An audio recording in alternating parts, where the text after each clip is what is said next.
Operation Sindoor పేరుతో భారత్ చేపట్టిన ఆపరేషన్తో భారతీయులంతా గర్వంతో ఉప్పొంగిపోతున్నారు. పహల్గామ్ ఉగ్రదాడిలో అమాయకుల ప్రాణాలు తీసిన పాక్కు సరైన గుణపాఠం చెప్పారని ఆనందం వ్యక్తం చేశారు. పాకిస్తాన్ను ప్రపంచ పట్టంలో లేకుండా చేసే అంత సామర్థ్యం భారత్కు ఉందనే విషయం ప్రపంచం తెలుసుకుంటోందని రిటైర్డ్ ఆర్మీ జవాన్లు అభిప్రాయపడ్డారు.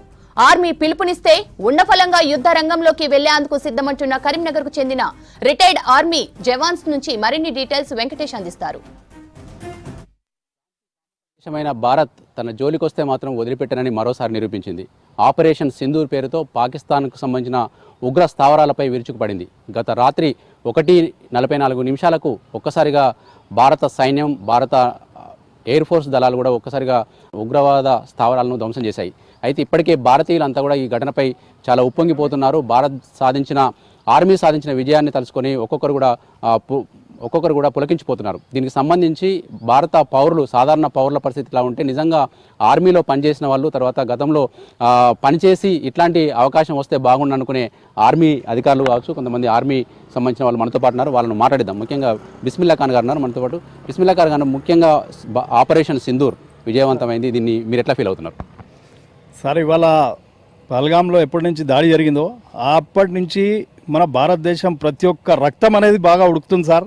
దీంట్లో మేము మాజీ సైనికులం, నా పేరు బిస్మిల్లా ఖాన్, కరీంనగర్, మేము అందరం ఇక్కడ మాజీ సైనికులు అందరం ఏకమై దీని గురించి చర్చ చేసుకున్నాం. ప్రతి క్షణంకైనా రెడీగా ఉన్నాం.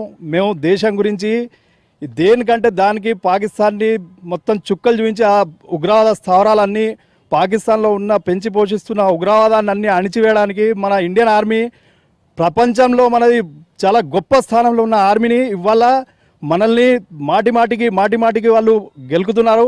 దీని గురించి మనం ఏదైతే సుభాష్ చంద్రబోస్ గారి ఆజాద్ హింద్ ఫౌజ్ లెక్క మేము కూడా ఇక్కడ అదే స్ఫూర్తితోని ఇవాళ ఈట్కా జవాబు ఉనుకో పత్తర్ సే దేంగే, ఇవాళ మనం ఉరుకునేది లేదు. ఆ ఉగ్రవాదాన్ని అన్ని మొత్తం అణిచివేయడానికి ఇవాళ మేము రెడీగా ఉన్నాం. మేము కరీంనగర్ నుంచి ఎక్స్-సర్వీస్ మ్యాన్, ఆర్మీ, మిలిటరీ దళాల మొత్తం మేము రెడీ అయ్యాం. ఇంట్లో కూడా ఇవాళ అంతా మొత్తం మేము సెట్ చేసి పెట్టాం. ఎప్పుడైతే జస్ట్ ఇన్ఫర్మేషన్ వచ్చాడో ఆ రోజు మేము బార్డర్ మీదకి వెళ్ళి మన సైనికులు ఎవరైతే ఉన్నారో వాళ్ళకి అండగా నిలిచి యుద్ధానికి మొత్తం పాకిస్తాన్ ముంగట తీసుకుపోవడానికి వాళ్ళని అందరినీ మొత్తం చేయడానికి మేము రెడీగా ఉన్నామని చెప్పేసి ఈ మీడియా ప్రముఖంగా నేను తెలియజేస్తున్నాను. ముఖ్యంగా ఆపరేషన్ సింధూర్ గురించి మీకు తెలిసిన వెంటనే మీలో ఉన్న ఆర్మీ పర్సన్ ఎట్లా ఫీల్ అయ్యాడు? ఆపరేషన్ సింధు ఇవాళ విజయవంతం కావాలని చెప్పేసి మేము చాలా మట్టుకు చేసి దీని గురించి కృషి చేస్తున్నాం సార్. ఇవాళ మేము ఎందుకంటే అక్కడ మేము డ్యూటీ చేసి వచ్చాం, బార్డర్ మీద రాత్రి పగళ్ళు మేము డ్యూటీ చేసి వచ్చినాం.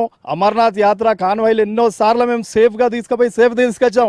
జస్ట్ మనం ఏంటంటే కొంచెం అంతా మారిపోయింది అనే వాతావరణం మంచిగా ఉన్నారు, అందరూ బాగున్నారు అనుకొని జస్ట్ కొంచెం తప్పిదం వల్ల ఇవాళ మాకు ఇంత పెద్ద ఇన్సిడెంట్ జరిగింది. ముఖ్యంగా మీరు కూడా బార్డర్లో చేశారు కదా, మీకు ఇప్పుడు అవకాశం వస్తే పిలిస్తే పోతామని రెడీగా ఉంటున్నారు. అట్లాంటి పిలుపు ఏమైనా వచ్చిందా మీకు ఇప్పుడు? సార్, అక్కడ నుంచి ఎవరైతే మా జూనియర్స్ ఉన్నారో వాళ్ళు కాల్స్ చేసి చెప్పడం జరుగుతుంది. అంతా బార్డర్ అంతా ఖాళీ అయిపోయింది. ఆల్రెడీ ఆర్మీ అంతా మొత్తం లీవ్లో ఉన్న వాళ్ళందరినీ మొత్తం పిలిపించుకున్నారు. ఆల్రెడీ మా జూనియర్స్ ఎవరైతే ఉన్నారో, సీనియర్స్ ఉన్నారో వాళ్ళ ఇన్స్ట్రక్షన్స్ మాకు ఇవ్వడం జరుగుతుంది. ప్రజెంట్ మనకు అఫీషియల్గా ఎప్పుడైతే మనకు మా అవసరం ఉన్నది అనగానే ఎక్స్-సర్వీస్ మ్యాన్, మాజీ సైనికులను ఖచ్చితంగా మేము 100% కరీంనగర్ నుంచి ఇక్కడ వెళ్ళడానికి మేము రెడీగా ఉన్నాం. దీని గురించి దేనిలో సందేహం లేదు. అన్న 2 years బ్యాకే ఆర్మీ నుంచి రిటైర్డ్ అయ్యి వచ్చారు. ముఖ్యంగా ఇప్పుడు మళ్ళీ యుద్ధ రంగంలోకి దిగడానికి సిద్ధంగా ఉంటారు అన్న. మీరు ఎక్కడ చేశారు, మీ పరిచయం? సార్, నేను 144 AD రెజిమెంట్, మాది ఆర్మీ ఎయిర్ డిఫెన్స్ అంటారు. దాంట్లో నేను 20 years చేశాను. 2002లో పోయినాను. 2022లో రిటైర్డ్ కావడం జరిగింది. ఇప్పుడు ఏ క్షణమైనా మాకు పిలుపు వస్తే మేము వెళ్ళడానికి సిద్ధంగా ఉన్నాము. అదేవిధంగా మా ఊర్లో కూడా పిల్లలు చాలామంది, వాళ్ళు కూడా మేము సైతం అన్నట్టుగా వాళ్ళు ఆర్మీలో పోలేదు, వేరే వివిధ రంగాల్లో ఉన్నారు, కానీ వాళ్ళు కూడా వస్తున్నారు అంటే ఆ ఒక ఉత్సాహం, ఆ ఒక ఉత్తేజం మాకు చాలా ఆనందం వేస్తుంది. మా యూనిట్ నుంచి కూడా అందరికి ఇన్స్ట్రక్షన్ ఇచ్చినాయి, ఏ విధంగానైతే మీకు ఆర్డర్స్ వస్తాయో ఆ విధంగా రావాలని మాకు చెప్పడం జరిగింది. సార్, మీరు April 25 పౌరులను చంపినప్పుడు చాలా బాధపడ్డానని చెప్తారు. మరి ఇప్పుడు రాత్రి జరిగిన ఘటన, అంటే ఒక విజయం సాధించిన ఘటనను మీరు ఎట్లా ఫీల్ అవుతుంది? సార్, గర్వపడుతున్నాను సార్. ఎందుకంటే మా ఆర్మీలో ఇంత శక్తి ఉంది, ప్రపంచానికి మొత్తం తెలుసు. కాకపోతే ఏంటంటే కొన్ని శక్తులు ఏం చేస్తున్నాయంటే 4 దిక్కులు మనకు శత్రుత్వం ఉంది. దాని ద్వారా దేనికంటే ప్రతి విషయాన్ని కూడా వాళ్ళు భూతత్వం పెట్టి చూసే ప్రయత్నం చేస్తున్నారు. ఈ ఐక్యరాజ్య సమితి కూడా ఆ రోజు ఈ ఘటన జరిగినప్పుడు ఏ విధంగా స్పందించలేదు. మీరు సంయమనం పాటించాలని భారత్కు ఒక సందేశాన్ని ఇవ్వడం జరిగింది. కానీ ఈ అమాయక ప్రజలు చంపినప్పుడు ఏ ఒక్క దేశం కూడా మనకు వెన్నుండి లేదు. ఇప్పుడు రష్యా కూడా మనతో వెంబడి ఉంది, అమెరికా కూడా సపోర్ట్ ఉంది, యూకే కూడా ఉంది. అన్నీ ఉన్నా లేకున్నా కూడా వాళ్ళు మాటకు సాయం చేసినంత మాత్రాన మనకు ఏం వచ్చేది లేదు, ఒరిగేది లేదు. మనం మన మన మన ప్లేస్లో మనం పటిష్టంగా ఉన్నాం. ఏ దేశం కాదు, వరల్డ్లో ఏ దేశమైనా కూడా మన వచ్చినా కూడా మనం ఎదుర్కోవడానికి సిద్ధంగా ఉన్నాం. వాటికి సరైన బుద్ధి చెప్పడానికి సిద్ధంగా ఉన్నాం. భారత సైన్యంలో ఆర్మీ, నేవీ, ఎయిర్ ఫోర్స్ కాకుండా పారామిలిటరీ బలగాలు కూడా ఇట్లాంటి కీలక సమయాల్లో ప్రత్యక్ష పాత్ర పోషించాల్సి వస్తుంది. ముఖ్యంగా మనకు సిఆర్పిఎఫ్లో పనిచేసి రిటైర్డ్ అయిన పర్సన్ ఉన్నారు. అన్న ఏం పేరు? నా పేరు మొహమ్మద్ ఇక్బాల్. ఓకే, ఎట్లా చూస్తున్నారన్న ఇప్పుడు మొత్తం ఆపరేషన్ సింధూర్ సక్సెస్ అయిన తర్వాత మీకు తెలిసిన తర్వాత మీ ఫీలింగ్ ఏంటి? ఈ ఫీల్డింగ్ ఎట్లుందంటే భారతదేశంలో ఇలాంటి సిచ్యువేషన్ రాకూడదు. కాకపోతే పహల్గామ్లో ఇప్పటికీ 2-3 సార్లు అటాక్ అయింది. కాకపోతే పబ్లిక్ మీద చేయడం ఇది మరీ అన్యాయం. ఎందుకంటే టెర్రరిస్టులు అనేది, ఆతంకవాది అనేది ఉండకూడదు. మన హిందుస్థాన్ అంటే శాంతిని కోరుకుంటుంది. ఈ శాంతిని అశాంతిగా ఆలోచిస్తున్నారు వాళ్ళంటే. ఏక్ గోలీ ఏక్ దుష్మన్, ఖూన్ కా జవాబ్ ఖూన్ సే దేంగే. ఇది భారతదేశంలో ప్రతి పౌరునికి, భారతదేశంలో ఉన్న force, all force, paramilitary force కానీ ఆర్మీ కానీ, ఆర్మీకి అవసరం పడు పారాఫోర్స్ వెళ్తుంది. కార్గిల్ యుద్ధం అప్పుడుగా సిఆర్పిఎఫ్ అన్ని బటాలియన్స్ వాళ్ళకి సపోర్ట్ ఇచ్చేది. ఈసారి కూడా మేము రిటైర్డ్ అయినా మాకు కూడా శరీరంలో రక్తం ఉడుకుతుంది. ఎప్పుడు పిలిచినా మేము ఏ టైంలో పోయి అటాక్ చేయాలంటే మాకు కూడా ఉంటుంది. ఎందుకంటే 25 సంవత్సరాలు జాబ్ చేసి వచ్చినాం. దేశాన్ని రక్షించే మాకు ఉప్పు తింటున్నాం. భారతదేశం ఉప్పు తిన్నప్పుడు మాకు ప్రతి భారతదేశ పౌరుషునికి ఒక రక్తం అనేది ఉడుకుతూ ఉంటుంది.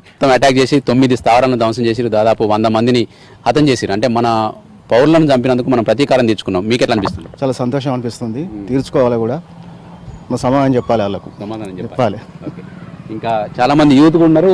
అసలు యుద్ధానికి పిలిస్తే యుద్ధ రంగంలోకి దిగడానికి సిద్ధమని చెప్పి చాలా మంది కామన్ పౌరులు కూడా మన బయటకు వస్తున్నారు. అన్న మీ ఫీలింగ్ ఏంది? చాలా హ్యాపీగా ఉండేది. పాకిస్తాన్కి మ్యాప్లు లేకుండా చేయాలి, మన హిందుస్థాన్ ఫౌజ్ ఆర్మీ, ఇండియన్ ఆర్మీ మ్యాప్లు లేకుండా చేయాలి అని నా కోరిక ఉండేది. ఎట్లా అనిపించింది మీకు? మన పౌరుల్ని చంపేసిరు. ముఖ్యంగా ఒక పార్క్లో పాపం పెళ్లి చేసుకొని హనీమూన్ జంటలు, తర్వాత కాశ్మీర్ అందాలను చూద్దామని పోయిన వాళ్ళు అక్కడే ప్రాణాలు కోల్పోయిన సంఘటన చూసినప్పుడు ఏమనిపించింది? చాలా బాధ అనిపించింది, చాలా దుఃఖం అనిపించింది. ఎందుకంటే అమాయకమైన ప్రజలు చచ్చిపోయారంటే నాకు చాలా బాధ అనిపించింది. అన్న మీరేం చేస్తారు? నమస్కారం సార్, నా పేరు కుమార్ కోరకంటి, నాది మానకొండ మండలం సార్. ఒక విషయంలో ఇప్పుడు ఈ పాల్గొనలో జరిగిన సన్నివేశం చాలా బాధాకరమైన విషయం సార్. సార్ నాకు ఒక సంతోషకరమైన విషయం ఏంటంటే, నేను ఫస్ట్ ఆఫ్ ఆల్ ఏంటంటే సార్, నేను కూడా కాన్స్టేబుల్ సెలెక్ట్ అయ్యి సమయం ఇస్తే అడిషనల్ వేసేటప్పుడు నేను ఒక 2 మార్కులతో అదైంది సార్. కానీ ఇప్పుడు నాకు సంతోషకరమైన విషయం ఏంటంటే సార్, నేను డ్యూటీ చేస్తున్నా అనంత ఫీలింగ్ అయ్యింది సార్ ఇప్పుడు ఆఫీసర్లను చూసి.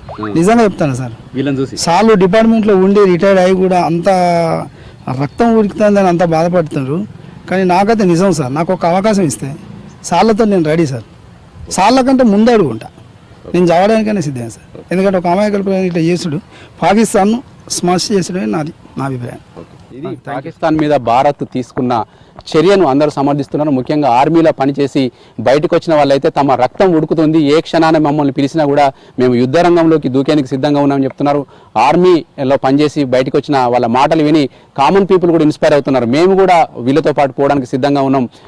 మన పౌరుల్ని, అమాయకమైన పౌరుల్ని చంపిన ఉగ్రవాదుల్ని తుదమిట్టించడం చాలా సరైన చర్య. అంతేకాదు పాకిస్తాన్ మరోసారి భారత్ వైపు చూడకుండా ఉండాలంటే గట్టి గుణపాఠం నేర్పాల్సిందని చెప్పి వీళ్ళంతా కోరుతా ఉన్నారు. కెమెరామెన్ కవికుమార్తో వెంకటేష్, V6 న్యూస్, కరీంనగర్ నుంచి.